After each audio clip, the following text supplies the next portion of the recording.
Тайгаланып кетпе. Урматтуу бир туугандарым, барыңарга Иса Машаяктын сөзүнө салам айтам. Бүгүн мен сиздер менен 72-нчи забурдан окуп, анан бөлүшкүм келет. Алгач мен силер менен 72-нчи забурду окуйун, андан кийин чогуу ой жүгүртөбүз. Кудай Израилга, жүрөгү тазаларга кандай ырайымдуу. Менин бутум тайгаланып кете жаздады.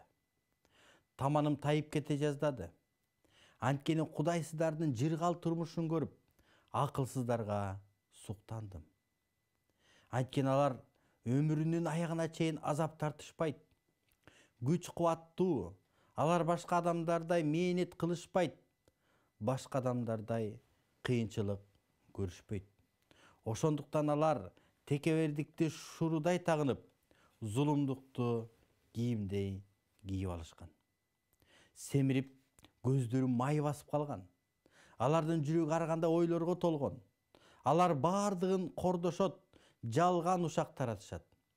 Менсинип сүйлөшөт. Алардын ооздору асманга каршы сүйлөйт. Тилдери жер үстүндө басып жүрөт. Ошондуктан анын эли да аларды ээрчип, чөйчөк толо суу ичишет. Алар Кудай кантип билмек эле? Бардыгынан жогору турган Кудай баарын билеби дешет. Ушул кудайсыздар бул дүйнөдө жыргап байлыктарын көбөйтүп жатышат.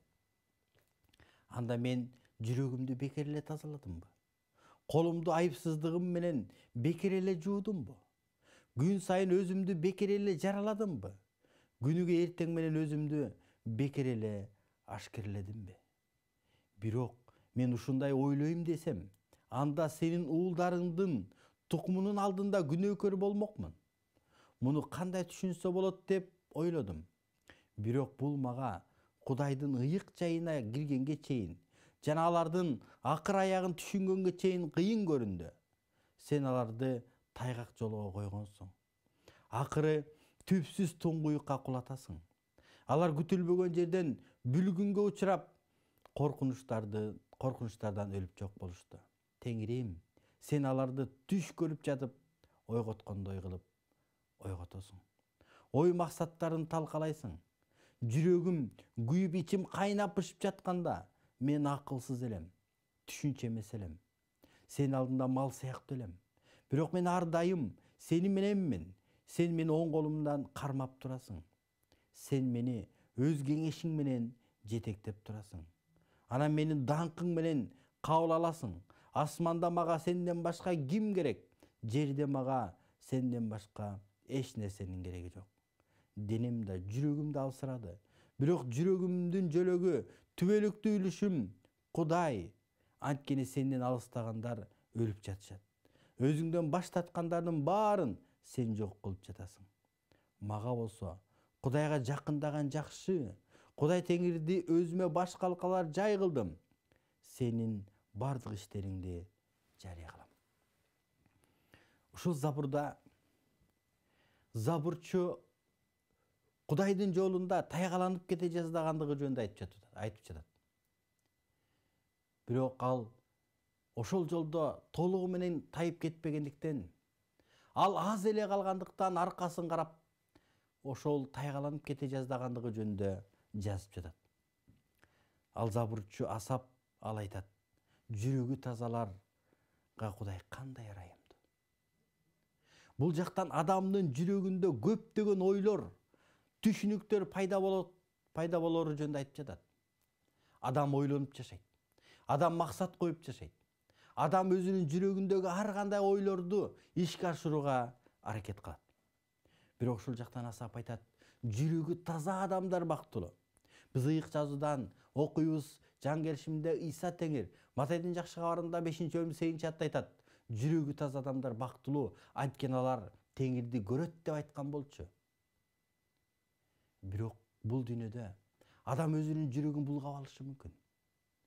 Адам ушул дүйнөдө ал ар кандай жаман күнөөлөр менен гана эмес, болгону Кудайга жакпаган ойлор менен дагы өзүнүн жүрөгүн булгап алышы толук мүмкүн. Эми ушул забурчу ал айтып жатат: мен аз эле жерден калдым дейт. Мен Кудайдын жолунда баратып, мен тайып кете жаздадым. Мен тайгаланып кете жаздадым. Мен аз калдым. Мен жыгылып кала жаздадым. Мен ошону түшүнгөнгө чейин мен мал сыяктуу болуп турмун.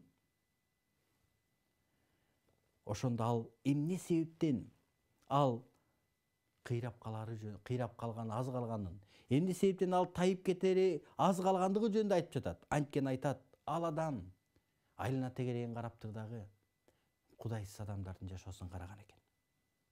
Ошондо кудайсыз адамдардын жыргап жашап атканын көргөндө ал суктанган экен. Ошол акылсыздардын жашоосун карап алып, ал суктанып, ошондой жашагысы келип баштаган экен. Анын жүрөгүндө ушундай ой пайда болгон экен. Ал карап, ошол адамдардын, кудайсыз адамдардын өмүрүнүн акырына чейин азап тартпай күч кубаттуу болуп жашап жаткандыгына ой жүгүртүп карап, эмне себептен алар кудайсыз, алар Кудайды тааныбайт, бирок эмне себептен алар күч кубаттуу деген суроо пайда болгон экен. Алар башка адамдардай мээнет кылбайт, алар эмгектенбейт, алар кыйынчылык көрбөйт, тескерисинче алар текеберденишет. Алар ушундай текеберден башкаларын адамдарды басынтат. Алар семирген, көздөрү май басып калган. Алардын жүрөгүндө ар кандай ойлор толгон. Ушундай жашоо менен жашаса дагы алар күч кубаттуу. Алардын жашоосу баардык ойдогудай. Эмне себептен ал баардыгын кордойт? Эмне себептен ал ушак таратат? Эмне себептен алар менсинип сүйлөйт? Бирок ошого карабай, алардын жашоосу телегей тегиз. Эмне себептен алар жыргап жашайт? Эмне себептен алар бизге окшоп мээнет кылбайт?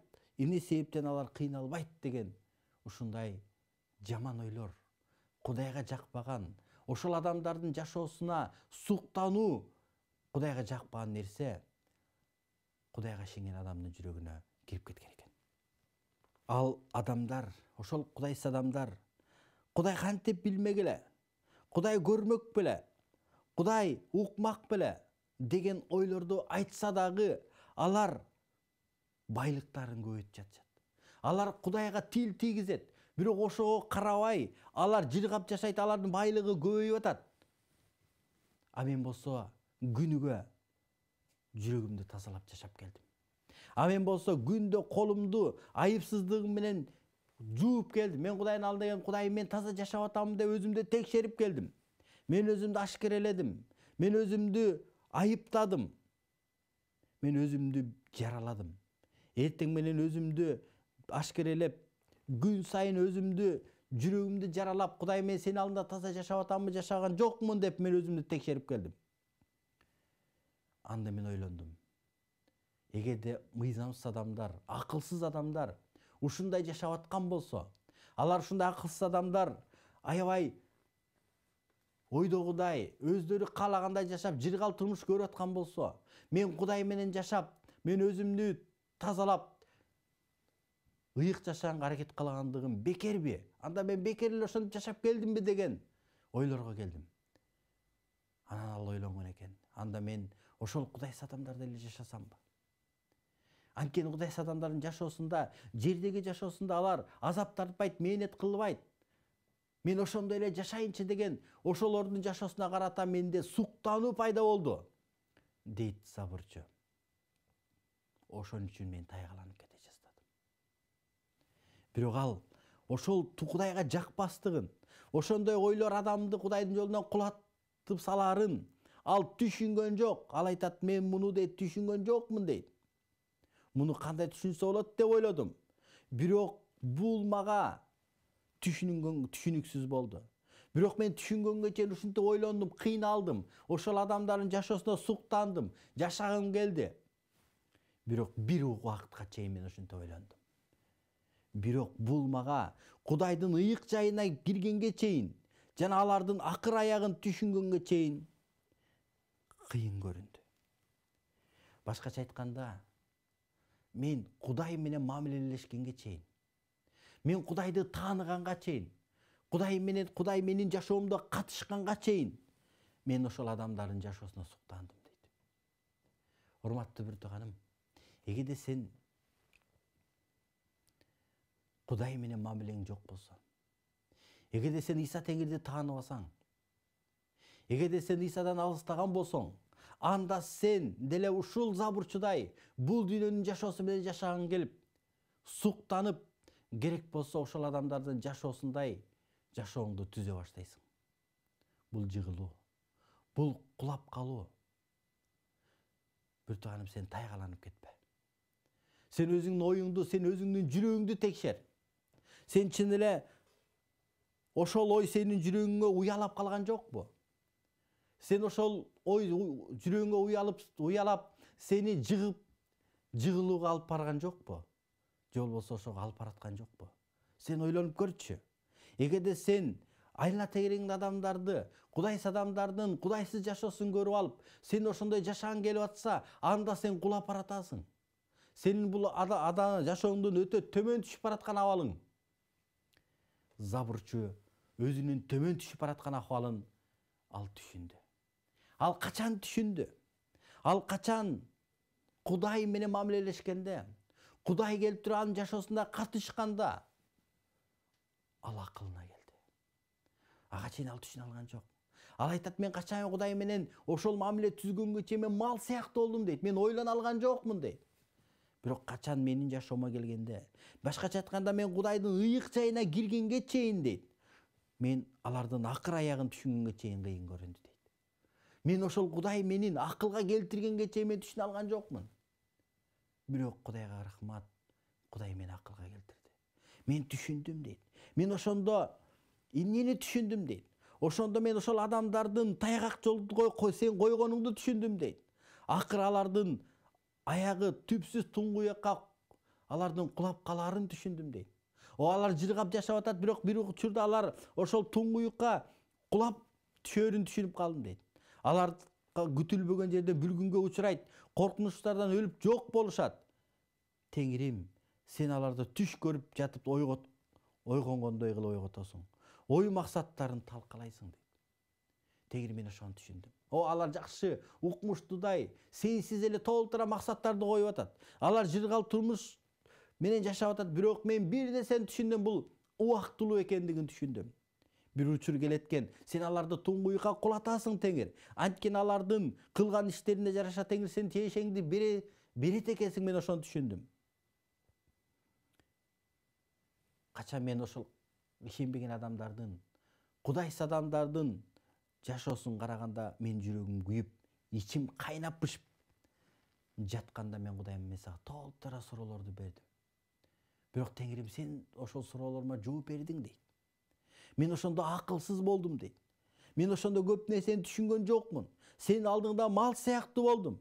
Бирок Теңир, сен мени менен экенсиң. Сен мени калтырган жоксуң. Теңирим, сен мени оң колумдан кармап турдуң. Ошондо сен Теңир мага кеңеш бердиң. Мени жетектеп турдуң. Сен мени кабыл аласың. Сен мени кабыл алдың. Ошондо мен түшүндүм. Ошондо мен Кудайым, асманда мага сенден башка эч кимдин кереги жок экендигин түшүндүм. Жерде мага сенден башка эч нерсенин кереги жок экенин түшүндүм.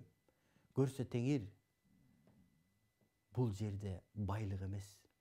Теңир, бул жерде атак даңк эмес. Бул жерде сен керек экенсиң ар бирибизге. Мен ошону түшүндүм. Ошол учурда менин денем, жүрөгүм алсырады. Бирок жүрөгүмдө сен жөлөк таяк болуп сен мени таядың. Түбөлүк үлүшүм Кудай. Теңир, сен менин үлүшүмсүң. Менин мурасым, менин байлыгым, менин таяныч асказоом жалгыз өзүң экениңди түшүндүм. Ошондо мен ошол адамдарды карап, ошондой кудайсыз адамдарды карап суктанган адамдарды көрдүм. Алардын кудайсыз адамдардын жашоосун карап суктангандыктан алардын кулап жатканын көрдүм. Ал ошол кулагандан өлүп жаткандыгын түшүндүм Теңир. Өзүңдөн баштатканданын баарын сен жок кылып жатканыңды түшүндүм Теңир. Теңир, мен түшүндүм. Мага сен керек экенсиң. Мага сага жакындаган жакшы экендигин түшүндүм. Забурчу ал айтып жатат. Теңир, мен сени менен жашайм. Теңир, менин көз карашымды оңдо. Теңир, менин жүрөгүмдү оңдо. Менин түшүнүгүмдү оңдо. Урматтуу бир тууганым, сен өзүңдүн айлана тегерегиңди карап, кудайсыз адамдардын жашоосун көрүп, суктанган жоксуңбу? Эгерде сен суктана турган болсоң, анда сен тайгак жолдо аз эле сен тайгаланып кете турган убагың келди. Ошон үчүн мен сени айтат элем, тайгаланып кетпе. Эгерде тайгаланып кете турган болсоң, анда турушуң өтө кыйын болот. Бүгүнкү күндө Кудай алдын ала эскертип атат. Иса Теңирдин шакирти Жүйүт Искариот, ал анын жүрөгү ушунчалык акчага жакын болгондуктан анын акча жандуулугу Исанын жолунан жыгылууга алып келди. Ал тайгаланып кетти. Ал өзүнүн Теңирин, аны куткарган, анын күнөөсүн кечирген Теңирин акчага сатып жиберди. Анткени анын жүрөгүндө акча жандуулук бар эле. Урматтуу бир тууганым, эгерде сен бул дүйнөдөгүдөй жашагың келип, бул дүйнөнүн жашоо образы менен жашагың келип, ошол каалоо сенин жүрөгүңө кирип кеткен болсо, анда сен аз эле жерде турасың.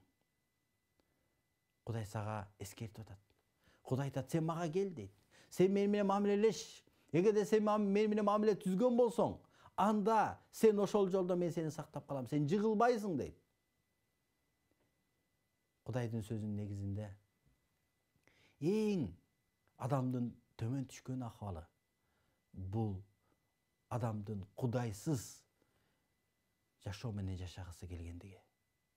Эгер адам кудайсыз эле жашайын, мен мындай эле жашайын деп аткан болсо, анда бул адамдын эң төмөн акыбалы.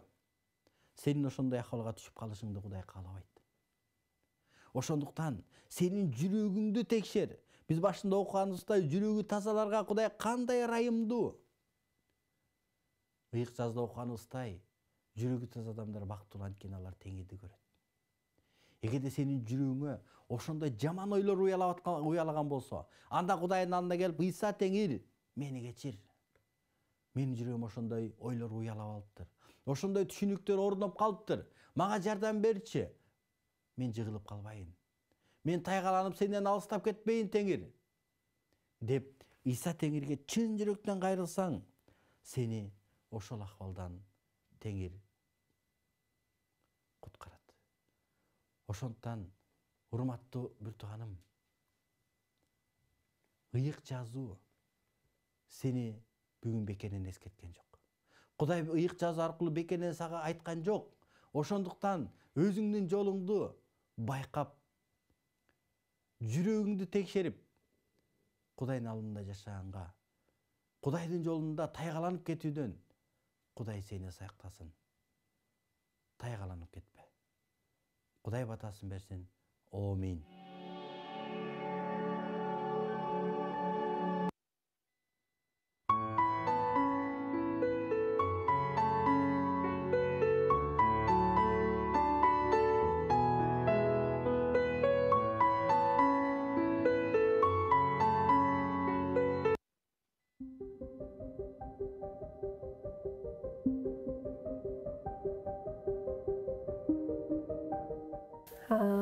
Ишеним жолундагы кубаныч эмнелерден турат? Мисалы, кайсыл бир нерселерди кылганда биз аябай кубанабыз го.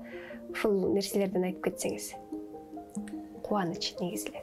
Кубаныч, ыйык жазууда, эгер мен тагыраак түшүнсөм, Римдиктерде 14-бөлүм 17-аятта мындай дейт. Анткени Кудайдын патшачылыгы тамак же суусундук эмес, тескерисинче ыйык рух берген адилеттик, тынчтык жана кубаныч. Машаякка ушундай кызмат кылган адам Кудайга жагат, аны адамдар да кадырлайт. Кубаныч, эгер асман патшалыгына ээ болгон адам болсо, анын жүрөгүндө кубаныч бар. Ал кубаныч адамдык кубаныч эмес. Бизге өчө бир нерсеге ээ болсок, бир жакшы буюмга ээ болсок, жакшы жумушка ээ болсок, мүмкүн кубанычыбыз мүмкүн. Бул кубаныч ал Кудайда кубанат ал адам. Ал Теңир менен кубана алат. Эч нерсеси жок болсо дагы, банкрот болуп калса да, бар жерде ошо баардыгы Кудайдыкы. Кудай мага жол берди, Кудай алды, Кудай берди деп ал дайыма жүрөгүнүн ушу борбору ал Кудай болуп турат да. Ошол себептен ал кубана алат. Ооруп калса дагы ал наалыбайт. Ал жүрөгүндө кубаныч бар да, жүрөгүндө деп ойлойм да. Рахмат.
Тынчтык сіздерге бір туғандар.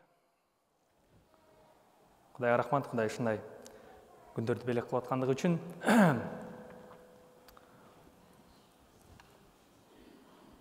Мен жакында бир күлөндүрүү угуп калдым да. Башка бир туган жөнүндө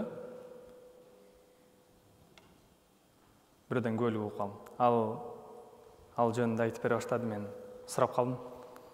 Ал адам кандай айтып берчи деп сурап калсам. Ага керектүү жакшы сапаттар бар экендигин, жакшы адам экендигин деги эле мактап ушуну айтып калды да, жакшы экендигинчи.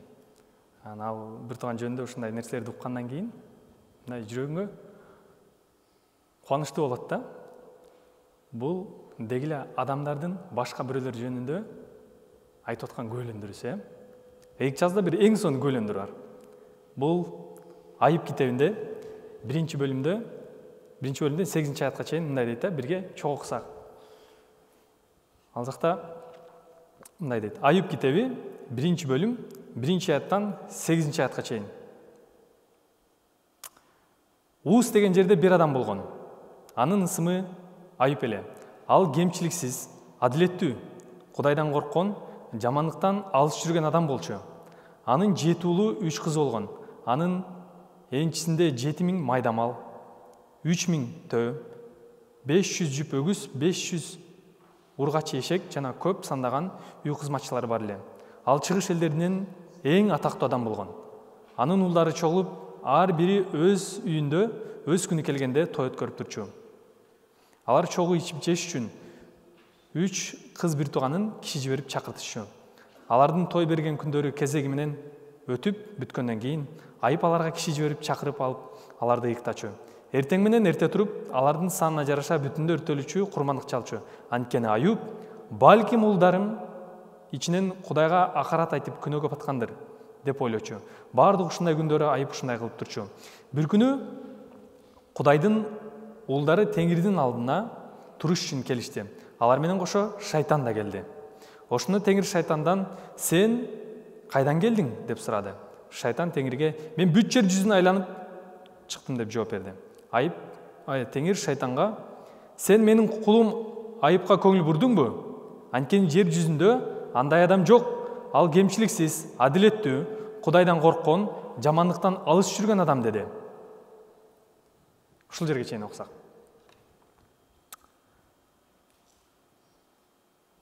Адамдардын күбөлөндүрүүсү бар. Кимдир бир жөнүндө кайсы бир мүнөздөмө беришет. Бул жерде бирок Кудай бөлөк бир нерсени айтып атат да. Бул адам жөнүндө айтып атат. Адам сырткы көрүнүшү, кимдир бирөөнү көрүп, анын жакшы нерселерин карап көрүп айтышы мүмкүн. Бирок анын жүрөгүндө эмне болуп аткандыгын, ал адам жашыруун башка бирөөлөр көрбөгөн учурда эмне кылып аткандыгын көрбөйт да. Бирок Кудай адамдын кылып аткан иштерин эмес, бирок жүрөктүн түпкүрүндө адам кандай экендигин ал баардыгын билген Кудай да. Анан эми ошол жерде Кудай шайтанга айтып атат да. Качан шайтан Кудайдын уулдары менен келгенде, ал ага эмне деп атат? "Сен менин кулум Айыпка көңүл бурдуңбу" деп атат да. Шайтан болсо бүт жер жүзүн эмне кылып чыктың дейт? Аралап чыктым деп атат да.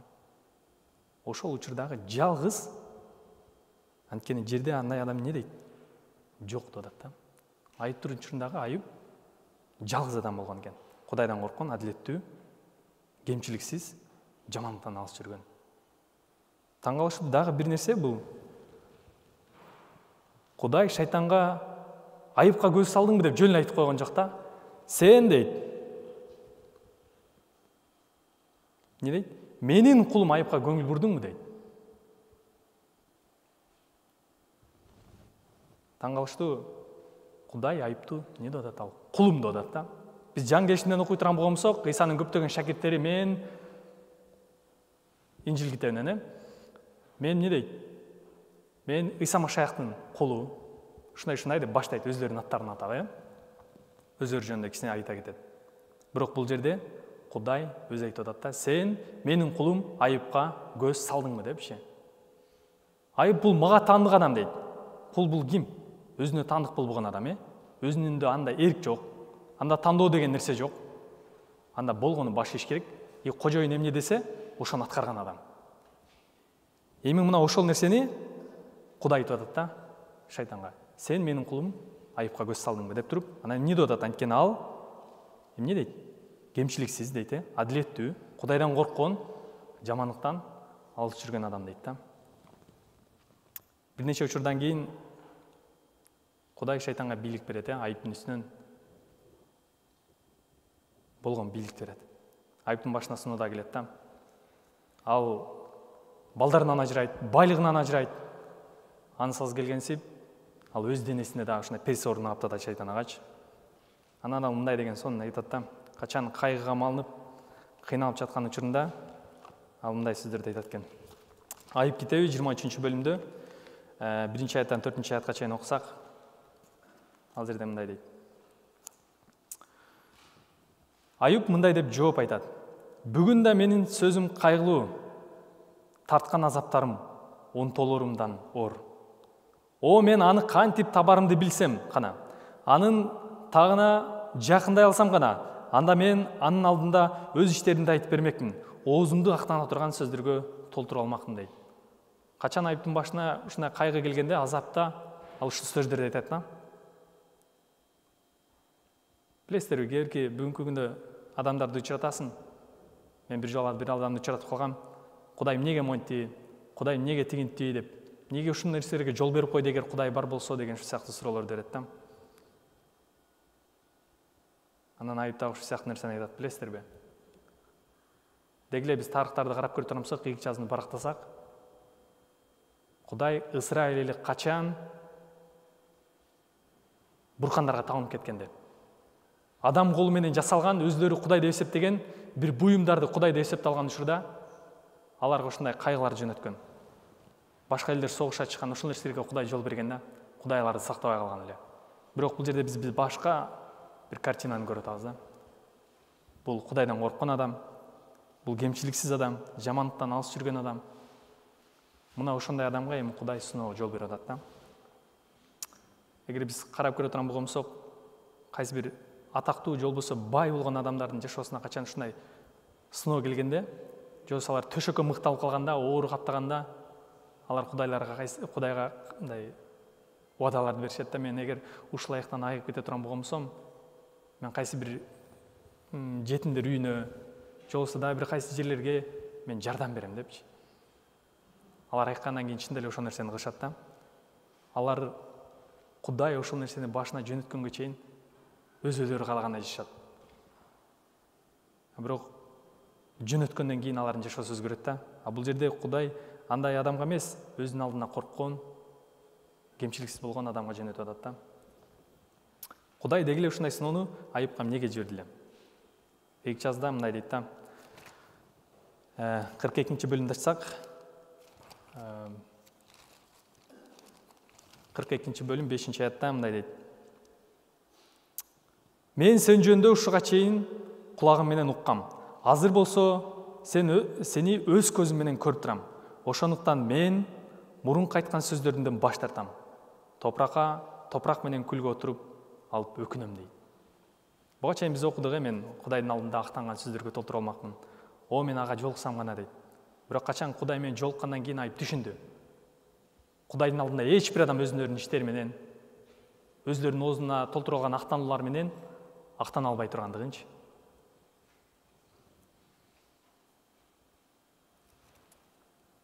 Кудайдын максаты кандай эле? Бул жерде эмне деп атат? Мен өз көздөрүм менен эмне кылдым дейт, эми көрдүм деп атат да. Айып мурун угуп жүрүп ишенген болгонсо, эми көргөндөн кийин андан да бекем ишенип калды да. Кудай мына ушул нерсени каалаган экен. Ушул нерселериңди эми уланта бер деп. Дагы да бекемдеп, дагы да өзүн таанысы келген ушул сыноолор аркылуу. Ага дагы да бата өсүргүсү келген, анткени биз аягында окуйбуз, Кудайга өзгөчө батасын берет да. Бир туугандар, ар бирибиз өзүбүзгө суроо берип көрсөк, биз кимдин кулубуз? Биз жөнүндө деги бүгүн Кудай кандай көлөндүрөт? Айыпты мактагандай мактай алабы? Бизде айыптыкындай сапаттар барбы же жокпу? Өзүбүздү ар бирибиз текшерип көрсөк да, эгер андай нерселер жок болгон болсо, бир туугандар, бүгүнкү күндө биз Ыйса келе алат экенбиз. Ыйса не кылат дейт? Мага келген адамды мен кубалбайм дейт. Ал өзүнө мындай деген сөздөр менен чакырат да. Матай жазган жакшы кабарда 11 бөлүм 28 аяттан 30 аятка чейин мындай дейт. Чарчап чалыккандар, түйшүк тарткандар, баарыңар мага келгиле, мен силерге тынчтык берем.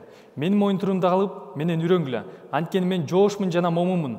Ошондо жанарга тынчтык табасыңар. Анткени менин моюнтуругум жакшы, жүгүм жеңил дейт. Баарыңар мага келгиле деп атат Ыйса. Балким сиз өзүңүздүн аракеттериңиз менен жакшы болгонго, соо иштерди кылганга аракет кылып көрдүңүз. Жыйынтыгы болгон жок да. Анткени Ыйса айтып атат да, силер Инжил китебинде мен сизге эч нерсе кыла албайсың. Биз Ыйса менен күнөөнү жеңип алат экенбиз. Ыйса аркылуу биз өзүбүздүн күнөөбүздөн кечирим алып алат экенбиз. Ыйса аркылуу биз бейишке бара алат экенбиз. Кудай ар бириңиздерге батасын берсин, бир туугандар. Чындап эле биз дагы Ыйса Машайх аркылуу ушундай айыптыкындай сонун көлөндүрүүгө ээ болгонго. Амин.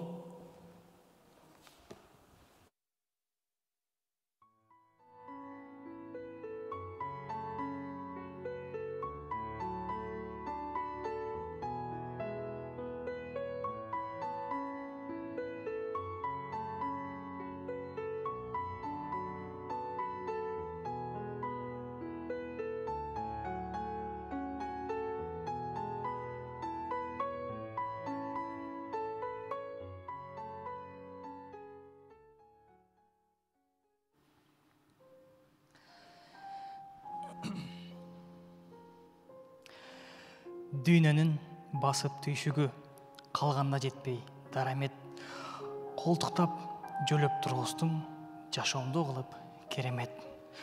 Колуңа алып бүпөлөп дарысын бердиң өлбөстүн, ак кара тозок бейиштин аныгын ачып көргөздүң. Жетелеп колдон тайтайлап бутума бекем тургуздуң. Үйрөтүп кандай жеңишти аачусун ушул турмуштун. Көрсөткөн мага сүйүүңдүн керемет күчү ошондо. Куткарам деген үйүңдү аткардың менин жашоомдо. Куткарып алып күнөөдөн кеңейттиң ойду акылды, ачтың сен сокур көзүмдү, көрсөттүң алыс жакынды. Күнөөмдүн баарын кечирип, кылып бекер бейишке, сени мени болом деп айттың, негиз жок эми кейишке. Даңк айтам сага Теңирим, сен берген ушул жашоомо, даңктаса экен дагы эле ачылып күндө жашоомдо. Амин.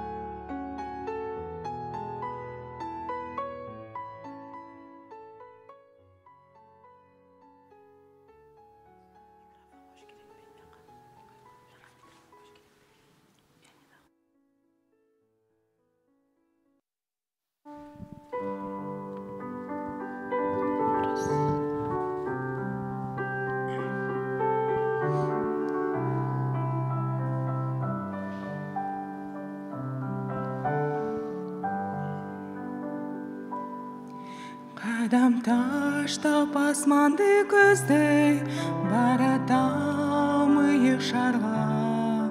Умтуламын мен чарчадым дебей, күчүп кетип мен чалыксам да. Бурганактап борон жүрсө дагы, шамал шылдыңдап күлсө дагы. Эс алган соң жолум улайм, көздөй ыйык шарды. Ыйык шарыма мен умтулам үмүт менен. Ыйса күтөт ал жакта, кучагын жайып кенен. Ыйык шарыма мен умтулам үмүт менен. ыйса күтөт ал жакта бучагын жайып кенен. Азгыры кадасын ого дагы кармалбай бойдалып турбаймын. Адилеттүү жашайм алдында деп берген убадам унутпаймын.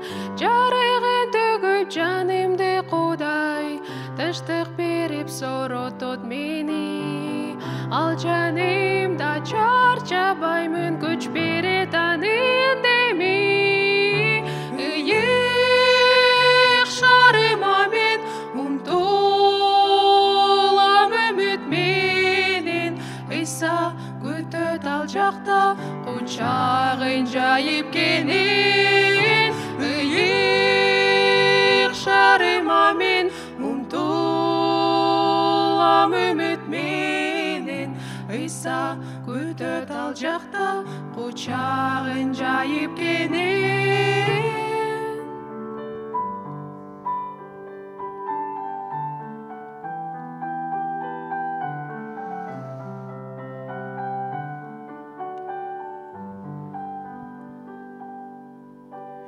Ал жакта мен Ыйсаны көрөм, барын мен ошондо түшүнөм.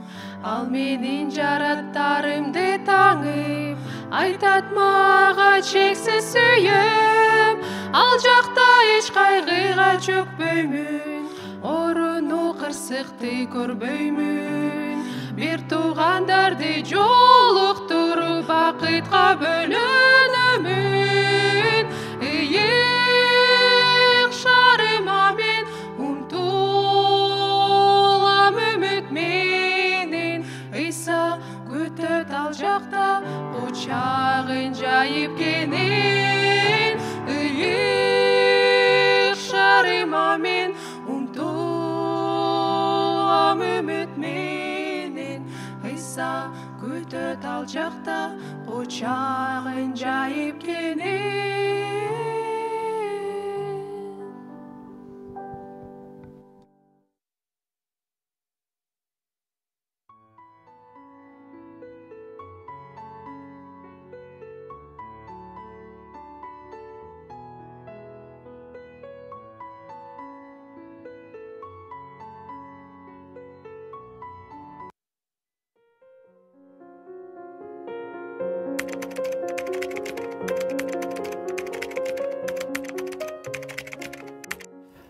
Адамдар Кудайды ата десе, эмнеге силер Кудайды ата деп атасыңар деген сөздөрдү айтышат. Ата деген сөз бул адамдарга тааныш, адамдарга жакын сөз. Кудай адамды жаратып коюп, ааламда, асманда бир карап туруп адамга каардуу мамиле кыла турган инсан эмес. Кудай адамдарга атадай мамиле кылган, атадай кам көргөн, атадай сүйүүсүн көрсөткөн, атадай болуп керек болсо өзүн берип койгонго даяр болгон Кудай экенин көрсөтөт. Ыйык жазууда мындай деген сөздөр бар. Анткени Кудайдын рухунун жетеги менен жүргөндөрдүн баары Кудайдын балдары. Себеби силер кайрадан коркунуч менен жашоо үчүн кулдуктун рухун кабыл алган жоксуңар. Тескерисинче Кудайдын баласы кылган рухту кабыл алдыңар. Ошол рух аркылуу Абба, ата деп чакырабыз. Ошол рухту өзү биздин рухубузга Кудайдын балдары экенибизди күбөлөндүрүп жатат. Качан машаякчылар Иса Машаякты кабыл алганда, анын жүрөгүндө Кудай өзү жашап баштайт. Ошол Кудай жашап баштаган күндөн баштап, ал адам Кудайды ата деп айта алат. Анткени ал адам Кудайдын камкор экендигин, атадай ошондой баласын караган атадай экендигин ал сезип баштайт. Ата бул адам бала үчүн эң жакын болгон сыяктуу, адамдарга түшүнүктүү болуш үчүн Кудай дагы өзүн мен атамын деген. Ошондуктан бүгүнкү күндө биз Кудайды ата дей алабыз.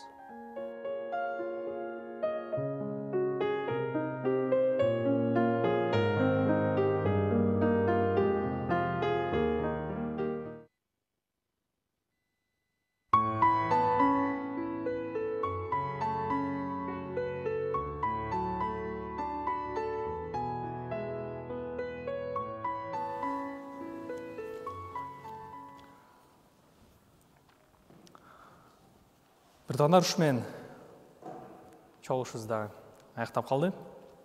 Бүгүн биз биринчи сөздө тайып кетүүдөн сак бол деген темада сөздү уктук. Кудайдын адамына ушул нерселерден сак болуу, өзүн өзү текшерүү. Ушул нерселерди уктук. Чындап эле кайсы бир күнөөлөр, бул дүйнөдөгү кайсы бир нерселер адамдын көзүнө жылтырап, сон болуп көрүнөт, бирок бул Кудайдын алдында эмес да. Анткени ыйык жазда мындай деген сон сөз бар Инжил китебинде. Анткени бул дүйнөдө болгон нерсенин баары дене кумары, көз кумары жана турмуш тиричиликтеги текебердик. Булар атадан эмес, бул дүйнөнүкү дейт. Бул дүйнө өзүнүн кумарлары менен кошо жок болот. Ал эми Кудайдын эркин аткарган адам төлүк жашайт дейт да. Кудай ар бириңиздерге батасын берсин, биртугандар. Чындап эле Кудайдын эркин аткарып жашаганга, Кудайдыкын каалап жашаганга Кудай ар бириңиздерге батасын берсин. Омин. Чогулушубузду сыйдым, аяктасак анда. Биздин Кудай силерге рахмат сага ушул бүгүнкү күндөрүң үчүн, мага кылып аткан ырайымдарың үчүн да рахмат. Азыр сурагым келет, Кудайым. Мага да тайып кетүүдөн өзүң сак боло көрүнгө, серектик боло көр, Кудайым, ушул сага жакпаган нерселерге суктануудан өзүң сактай көрсөң экен, Кудайым. Батаң бере көр, Кудайым. Кайсы бир күнөөлөрдүн кулу эмес, сенин кулуң болгонго жардам бере көрсөң экен.